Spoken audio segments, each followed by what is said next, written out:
Sebagai dokter anak, saya sudah terbiasa mendengar keluhan batuk pilek dari para orang tua. Tapi saya juga seorang ayah. Dan saya tahu persis rasanya duduk di tepi ranjang, memeluk anak yang batuk tak henti, sambil menghitung detik demi detik menuju pagi. Malam terasa panjang. Nafas anak terdengar berat. Matanya sayu, hidungnya mampet, dan tubuh kecilnya menggigil. Kita sudah coba segalanya. Obat tetes, minyak hangat, uap air, doa. Tapi batuk itu tetap datang. Seperti tamu tak diundang yang enggan pergi. Saya tahu, di momen seperti itu, yang dibutuhkan bukan hanya pengobatan, tapi juga ketenangan, pemahaman, dan harapan. Karena batuk pilek bukan sekadar penyakit. Ia adalah ujian kecil yang datang berulang, menguji kesabaran, keteguhan, dan cinta kita sebagai orang tua. Dan di video ini, saya ingin mengajak Anda memahami lebih dalam, kenapa anak bisa sering batuk pilek, dan apa yang bisa kita lakukan, bukan hanya untuk menyembuhkan, tapi untuk mencegah dan memperkuat daya tahan mereka. Mari kita mulai dari pertanyaan paling mendasar. Sebelum kita lanjut ke pembahasan, alangkah baiknya bila Bapak dan Ibu dapat menekan tombol subscribe, like dan bagikan video ini untuk keluarga, sahabat dan rekan kerja, agar dapat membantu mencegah sejak dini. Dan jangan lupa tulis komentar di kolom komentar Bapak Ibu berasal dari daerah mana saja, agar saya bisa lebih memahami apakah kondisi ini hanya berlaku di sebagian wilayah di Indonesia atau di seluruh Indonesia. Batuk dan pilek adalah keluhan paling umum pada anak-anak. Bahkan, dalam 1 tahun, balita bisa mengalami batuk pilek hingga 6-8 kali. Banyak orang tua bertanya, kenapa anak saya gampang sekali sakit? Apakah ada yang salah? Jawabannya, tidak ada yang salah. Justru itu bagian dari proses tumbuh kembang yang normal. Sistem imun anak, mekanisme pertahanan tubuh terhadap virus dan bakteri, masih dalam tahap belajar.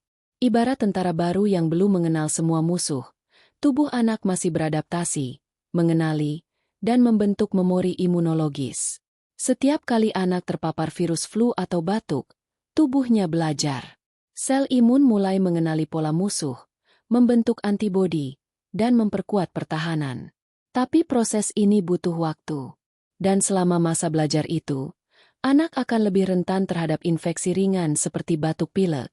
Apalagi jika anak berada di lingkungan padat, sekolah, tempat penitipan, atau rumah dengan banyak anggota keluarga. Virus mudah berpindah dari satu anak ke anak lain, terutama saat musim hujan atau pancaroba. Namun, meski sering terjadi, batuk pilek bukanlah hal yang harus ditakuti. Yang penting adalah bagaimana kita meresponsnya, dengan tenang, dengan pengetahuan, dan dengan kasih sayang. Di segmen berikutnya, kita akan membahas lebih dalam tentang sistem imun anak dan bagaimana kita bisa membantu memperkuatnya dari rumah. Bayangkan tubuh anak seperti sebuah kerajaan kecil. Di dalamnya, ada pasukan penjaga yang bertugas melindungi dari serangan musuh, virus, bakteri, dan kuman lainnya. Masalahnya, pasukan ini masih baru. Mereka belum punya pengalaman, belum mengenali semua jenis musuh, dan belum tahu strategi bertahan yang paling efektif. Inilah yang disebut sistem imun yang belum matang. Saat bayi lahir, mereka memang membawa bekal antibodi dari ibu. Tapi bekal itu hanya bertahan beberapa bulan. Setelah itu, tubuh anak harus mulai belajar sendiri. Setiap kali anak terpapar virus batuk atau pilek, tubuhnya mencatat, "Oh, ini musuh jenis A, begini cara melawannya." Proses ini tidak instan. Butuh waktu, butuh paparan berulang, dan butuh dukungan dari luar, dari kita sebagai orang tua. Itulah sebabnya anak-anak, terutama usia 0-5 tahun, lebih sering sakit dibanding orang dewasa. Bukan karena mereka lemah, tapi karena mereka sedang membangun benteng pertahanan. Dan setiap batuk, setiap pilek, adalah pelajaran baru bagi tubuh mereka. Tugas kita bukan menghindarkan mereka dari semua paparan, tapi membantu mereka melewatinya dengan aman dan penuh kasih. Sekarang bayangkan anak Anda berada di taman bermain. Mereka berlari, tertawa, berbagi mainan, dan bersin. Satu bersin saja bisa menyebarkan ribuan partikel virus ke udara. Dan jika anak lain menyentuh mainan yang sama, lalu mengusap hidungnya, itulah awal mula infeksi baru. Lingkungan pada seperti sekolah, tempat penitipan anak, atau rumah dengan banyak anggota keluarga adalah tempat ideal bagi virus untuk berpindah. Virus tidak butuh paspor. Mereka hanya butuh kontak. Dan anak-anak, dengan rasa ingin tahu dan kebiasaan menyentuh segalanya, menjadi target yang mudah. Itulah mengapa batuk pilek sering muncul berulang, terutama saat musim hujan atau saat cuaca berubah drastis. Tapi bukan berarti kita harus menjauhkan anak dari dunia luar. Justru interaksi sosial penting untuk tumbuh kembang mereka. Yang bisa kita lakukan adalah membekali mereka dengan kebiasaan bersih, dengan daya tahan tubuh yang kuat, dan dengan pemahaman bahwa sakit itu bukan hukuman, melainkan bagian dari proses tumbuh. Karena anak yang sering batuk pilek bukan anak yang lemah. Ia adalah anak yang sedang belajar menjadi kuat. Sebagian besar kasus batuk pilek pada anak bersifat ringan dan bisa sembuh sendiri dalam beberapa hari. Tapi sebagai orang tua, kita perlu tahu kapan gejala itu berubah menjadi tanda bahaya. Karena di balik batuk yang terdengar biasa, bisa saja tersembunyi kondisi yang lebih serius. Jika anak mengalami demam tinggi lebih dari 38,5 derajat Celcius selama lebih dari 3 hari, atau jika napasnya terdengar cepat dan berat, itu bukan sekadar flu biasa. Perhatikan juga jika anak tampak sangat lemas, tidak mau makan atau minum, atau bibirnya terlihat kebiruan. Itu bisa menjadi tanda bahwa oksigen dalam tubuhnya tidak cukup. Batuk yang disertai suara, menggonggong, atau napas berbunyi, ngik-ngik, juga perlu diwaspadai. Bisa jadi itu gejala croup atau bronkiolitis. Dan jika anak batuk terus-menerus hingga muntah, atau tidak bisa tidur sama sekali karena batuknya, jangan tunda untuk berkonsultasi. Ingat, kita bukan hanya merawat gejala. Kita menjaga nyawa kecil yang sedang tumbuh. Lebih baik waspada dan memeriksakan anak lebih awal, daripada menyesal karena terlambat bertindak. Di tengah semua gejala dan kekhawatiran, ada satu hal yang paling menentukan, peran orang tua. Bukan hanya sebagai pemberi obat, tapi sebagai garda terdepan yang memberi rasa aman, kehangatan, dan ketenangan. Ketika anak batuk di malam hari, yang mereka cari bukan hanya obat batuk. Mereka mencari pelukan, sentuhan, suara lembut yang berkata, "Mama di sini, Papa jaga kamu." Rasa aman itu bukan sekadar emosi. Ia berdampak langsung pada proses penyembuhan. Studi menunjukkan bahwa anak yang merasa tenang dan dicintai akan pulih lebih cepat. Karena tubuh mereka tidak hanya melawan virus, tapi juga merasa didukung.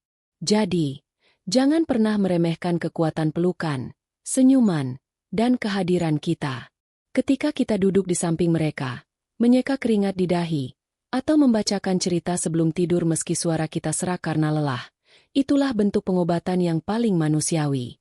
Dan itulah yang membuat kita, sebagai orang tua, menjadi bagian penting dari proses penyembuhan. Karena dalam dunia anak, orang tua bukan hanya penjaga. Kita adalah pahlawan. Di balik semua pengobatan dan suplemen, ada satu terapi yang sering dilupakan, tidur. Tidur bukan hanya waktu istirahat. Ia adalah saat tubuh memperbaiki diri, memperkuat sistem imun, dan memulihkan energi. Saat anak tidur nyenyak, sel-sel tubuh bekerja lebih aktif untuk melawan infeksi. Tapi batuk pilek sering mengganggu tidur. Hidung tersumbat, batuk yang datang tiba-tiba, atau rasa tidak nyaman membuat anak terbangun berkali-kali.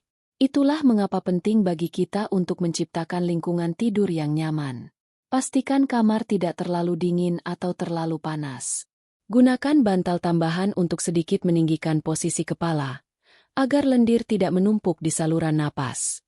Jika perlu, gunakan humidifier atau uap air hangat untuk melembabkan udara. Dan yang paling penting, temani mereka. Kadang, kehadiran kita di samping tempat tidur adalah satu-satunya hal yang membuat anak merasa cukup aman untuk tertidur. Karena tidur bukan hanya soal fisik, ia juga soal rasa tenang. Dan anak yang tidur dengan tenang akan bangun dengan tubuh yang lebih kuat. Di balik tubuh yang kuat, ada pondasi yang tak terlihat, gizi. Makanan bukan sekadar pengisi perut. Ia adalah bahan bakar utama sistem imun anak. Sayur dan buah mengandung vitamin dan antioksidan yang membantu sel imun bekerja lebih efektif. Protein dari telur, ikan, dan daging membantu membentuk antibodi. Lemak sehat dari alpukat dan minyak zaitun mendukung fungsi sel tubuh.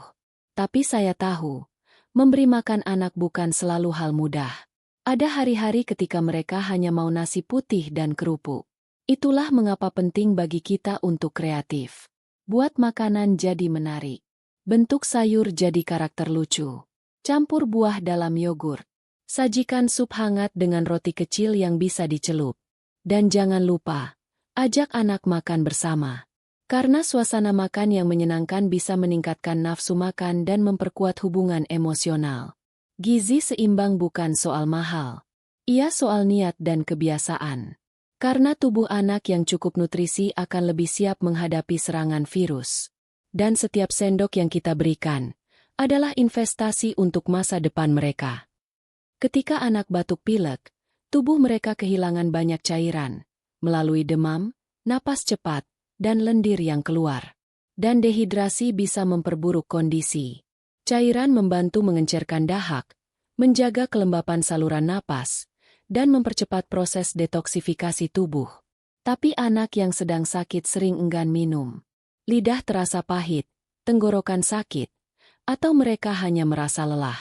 Disinilah peran kita sebagai orang tua kembali penting. Tawarkan cairan dalam bentuk yang mereka sukai. Air putih dingin, sup ayam hangat, jus buah segar, atau bahkan es loli dari jus alami. Berikan dalam porsi kecil tapi sering. Jangan tunggu mereka haus. Dan buat momen minum jadi menyenangkan. Gunakan gelas lucu, sedotan warna-warni, atau ajak mereka, cheers, bersama. Karena cairan bukan hanya soal hidrasi. Ia juga soal kenyamanan. Tubuh yang cukup cairan akan lebih mudah mengeluarkan lendir, lebih cepat pulih, dan lebih nyaman beristirahat. Jadi, jangan remehkan segelas air. Ia bisa jadi kunci pemulihan yang paling sederhana dan paling efektif. Batuk pilek pada anak tidak hanya dipicu oleh virus. Kadang, ada musuh lain yang tak terlihat, asap dan polusi. Asap rokok, debu rumah, kendaraan bermotor, bahkan aroma tajam dari produk pembersih bisa mengiritasi saluran napas anak yang masih sensitif. Saya sering menemui kasus di mana anak terus batuk, padahal sudah minum obat dan istirahat cukup. Setelah ditelusuri, ternyata mereka tinggal di rumah dengan paparan asap rokok setiap hari. Asap rokok mengandung lebih dari 7.000 zat kimia, dan banyak di antaranya bersifat toksik bagi paru-paru anak. Begitu juga dengan polusi udara luar ruangan. Saat indeks kualitas udara buruk, anak sebaiknya tidak bermain di luar terlalu lama. Di dalam rumah, kita bisa mulai dari hal sederhana. Pastikan rumah memiliki ventilasi yang baik. Gunakan pembersih yang tidak terlalu tajam aromanya. Hindari penggunaan pengharum ruangan berbasis aerosol.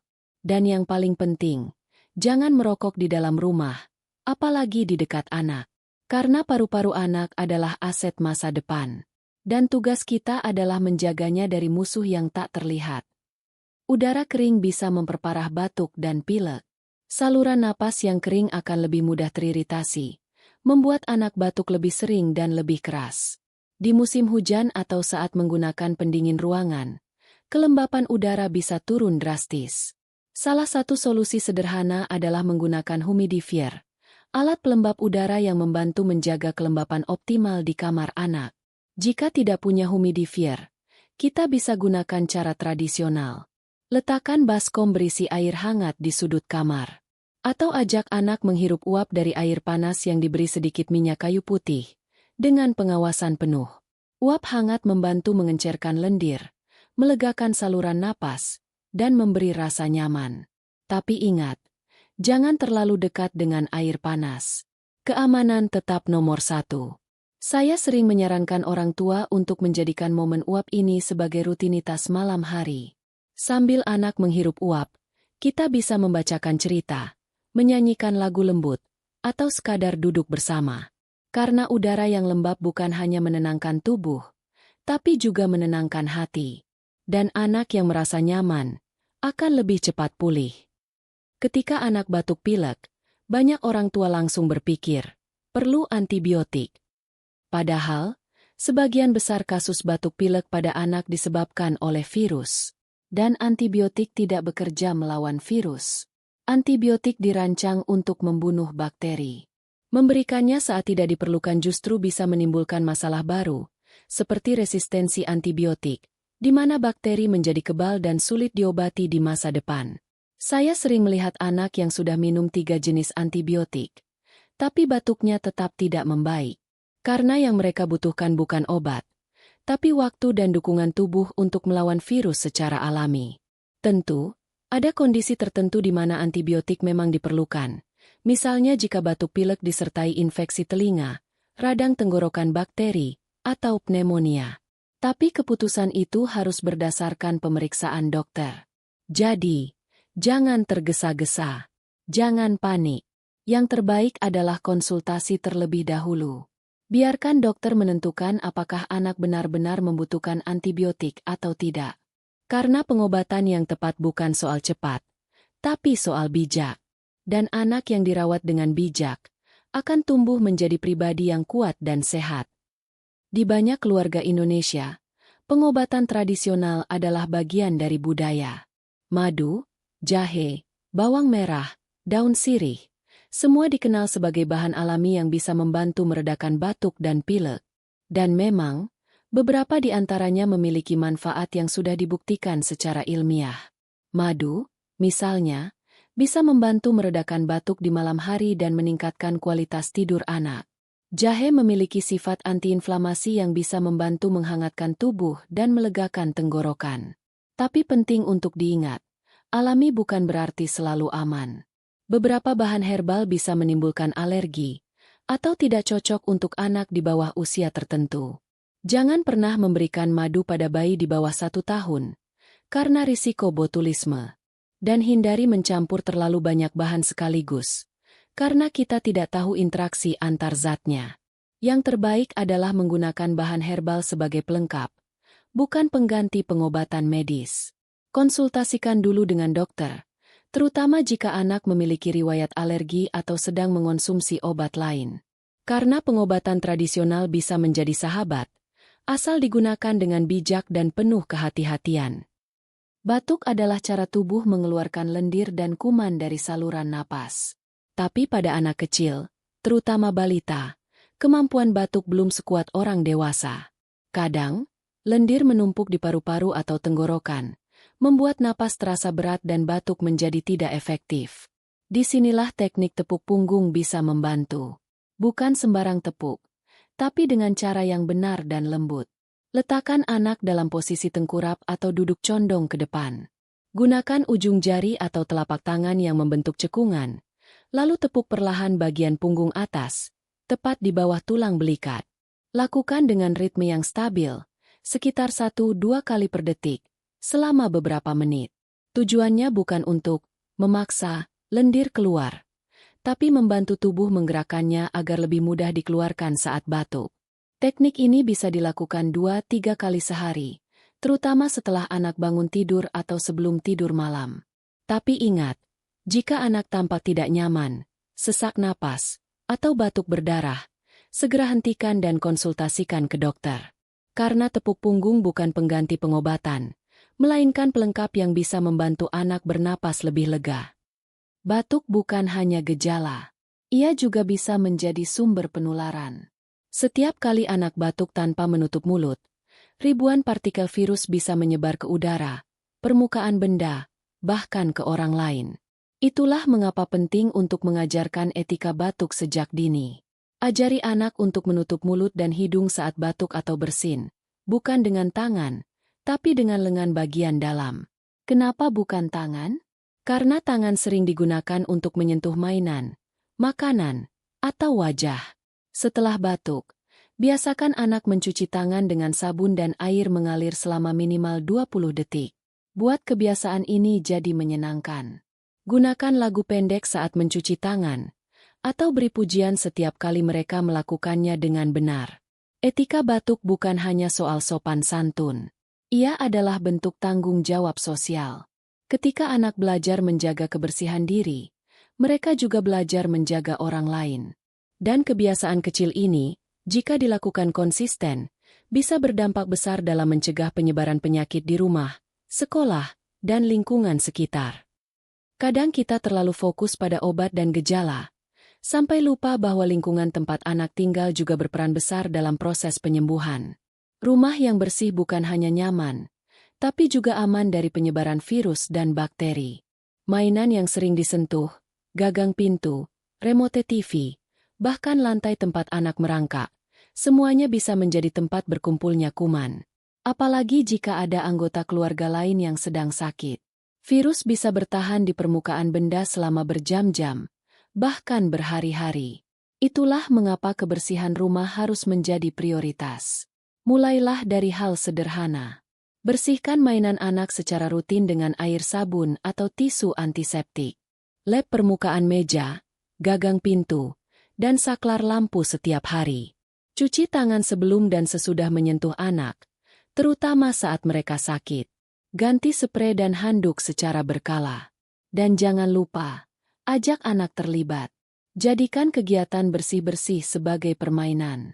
Karena ketika anak belajar menjaga kebersihan sejak dini, mereka juga belajar menjaga kesehatan diri dan orang lain. Rumah yang bersih bukan hanya bebas kuman. Ia adalah tempat yang memberi rasa aman, nyaman, dan mendukung proses penyembuhan secara menyeluruh. Tubuh anak memang sedang belajar melawan penyakit, tapi kita bisa membantu mereka dengan memberi perisai tambahan, imunisasi dan vitamin. Imunisasi bukan sekadar suntikan. Ia adalah perlindungan jangka panjang terhadap penyakit berbahaya seperti influenza, pneumonia, dan campak. Setiap vaksin yang diberikan akan mengajarkan sistem imun anak mengenali musuh tertentu, sehingga saat musuh itu datang, tubuh sudah siap bertahan. Dan vitamin, terutama vitamin C dan D, membantu memperkuat daya tahan tubuh secara alami. Vitamin C berperan sebagai antioksidan, melindungi sel dari kerusakan dan mempercepat pemulihan. Vitamin D membantu regulasi sistem imun dan mendukung kesehatan paru-paru. Tapi ingat, vitamin bukan pengganti makanan bergizi.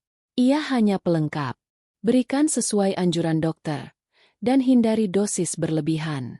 Saya sering menyarankan orang tua untuk mencatat jadwal imunisasi anak dan berkonsultasi secara rutin. Karena perlindungan terbaik bukan hanya saat anak sakit, tapi sebelum mereka sakit. Dan imunisasi adalah bentuk cinta yang kita berikan hari ini, untuk masa depan mereka yang lebih sehat. Sebagai orang tua, kita sering berharap batuk pilek akan sembuh dengan sendirinya. Dan memang, sebagian besar kasus ringan bisa pulih tanpa intervensi medis. Tapi ada kalanya, gejala yang tampak biasa menyimpan sesuatu yang lebih serius. Itulah pentingnya konsultasi rutin ke dokter. Bukan untuk mencari obat setiap kali anak bersin, tapi untuk memastikan bahwa kita tidak melewatkan tanda-tanda awal dari kondisi yang lebih berat. Pemeriksaan rutin memungkinkan dokter memantau pola sakit anak, mengenali kemungkinan alergi, dan memberikan edukasi yang sesuai dengan usia dan kondisi mereka. Saya sering menemui kasus di mana orang tua baru membawa anak ke klinik setelah batuk berlangsung lebih dari 2 minggu.